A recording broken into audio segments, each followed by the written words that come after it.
故事中国视角国际表达。大家好，欢迎收看《看安徽》，我是李玲。来自拉脱维亚的小伙安哲对中国的传统文化特别感兴趣。前段时间，安哲来到了中国道家学派创始人老子的故乡安徽省涡阳县，见识了一场吸引几万人参与的大型活动。究竟是什么样的活动魅力如此之大呢？我们也赶紧去看看。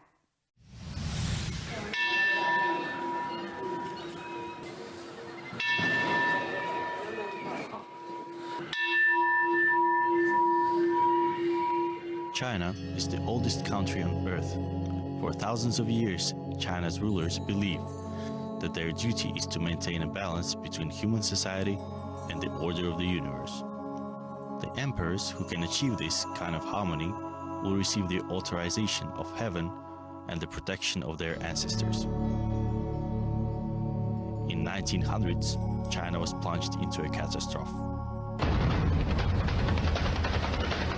Aggression, floods, and famine. The new century witnessed the rapid decline of the empire. Despite the continuous tragedy, in the 20th century, the Chinese people survived. Once China, which had once dominated the world civilization, has risen again. My name is Andrei. I'm from Latvia, and I've been in China for 2 years before coming to Anhui province. All I knew about it was Huanchan and Chinese traditional medicine. But gradually, I found out that traditions and culture affect every aspect of people's life here. It is a good time now to take a look at the events that shaped Chinese history and the ideas that have created Chinese culture. It is very distinctive, brilliant, and has a long history. The essential part of Chinese culture is Tao. Tao has been influencing China for several thousand years and then gradually spread it all over the world. In particular, I want to find out what kind of vitality Taoist culture has, and if it can be passed down to the present. In order to find out more about this culture, I came here today to the hometown of Lao Zi, the key person in this culture. On his birthday, I've heard there's thousands of people coming today. Let's go and see. What is going on here is a traditional memorization of birth of Taoist founders in the traditional Lao Zi temple fair.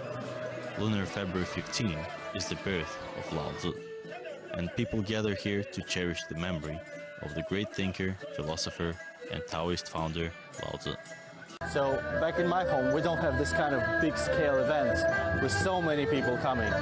And even though I don't really understand everything that is happening here because of the language and I don't know so much history, I still feel that it's a long-term tradition. It's really 1,000 years old.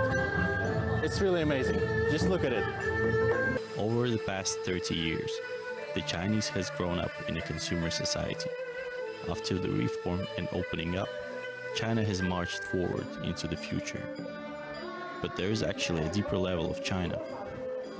Because the new freedom is calling, people spontaneously go back to trace something that is most important to them in history. Sometimes the attraction of new things is not as expected, and the attraction of old things is far more lasting than people think. 和谐世界，以道相通。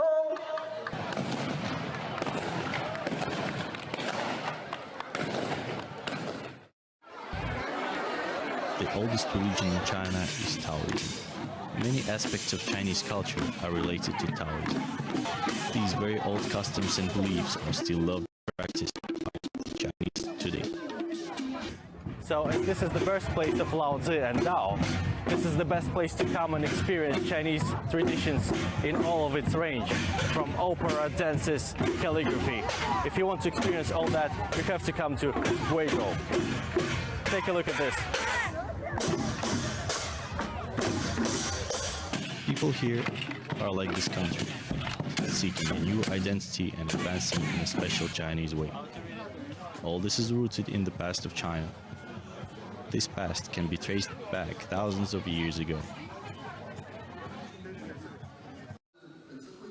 traditional values will continue to flow in the long history of Great China. Although they are often tested and sometimes appear to fall apart, they have been inherited even after the cruelty of 20th century. 到那些山里面去了，我就确实找到了道教的宫观、道教的庙宇，我就住在一个道观里面，我看他们在做什么，他们在诵经，他们在举行仪式，平时他们要务农、做菜、种茶，就是做各方面的工作，而且就是把这个道这种东西作为一种很具体的生活方式和一种信仰方式表达出来，所以我当时就感到这个道教看起来还是一个很活跃的一个传统，它还是活生生的，还在中国是存在的。 In GUOYANG, the hometown of Lao Zi, pilgrims gathered again to express gratitude to their ancestors. The kind of prayer ceremony has appeared in the late Qing dynasty more than 100 years ago. Now this ceremony has returned to life for the Chinese people today. It was reborn with the words of the scriptures thousands of years ago. This is one of the symbols of China today. After the great destruction of the past, the Chinese once again viewed the history as a source of strength rather than a weakness, and believed in it. This idea once enabled them to acquire long-term racial identities, which are now passed down to the future of a more capable and more minded China, from generation to generation. So it's a very magical place, and I strongly recommend you to visit it at least once in your life. It's very beautiful.